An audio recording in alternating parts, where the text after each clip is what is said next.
Assalomu alaykum akvarium baliqchi qozlari. Xudo xolisa bugun mobalarimizga, Libero'zi bo'lgan moba baliqlarimizga mana shunaqa muzlatilgan chorniy tulka degan balig'imizni to'g'rab tozalab beramiz. Oddiy pichoqni mana kesganda ham mana shunaqa sariyog'ga o'xshab kesiladi. Ichini qaranglar. Shundoq go'sht. Hozir yana kesamiz kusokka. Kusokka kesib oldik. Buni hozir endi idishga solib suvda chayib olamiz. Xo'p, mana chayib oldik. Baliqlarimizni shu holatga keldi. Hozir endi buni baliqlarimizga beramiz.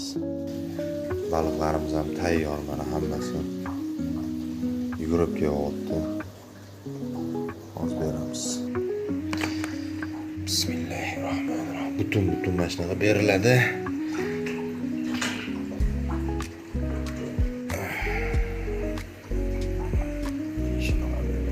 Maşallah.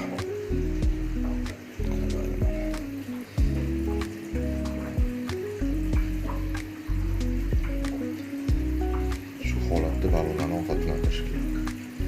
Ovqatga orasidan pastga yetib tushgani yo'q, tepanozda tugan. Bular uchun juda normal. Hammasini o'zlab beramiz. Yoqimli ishlar.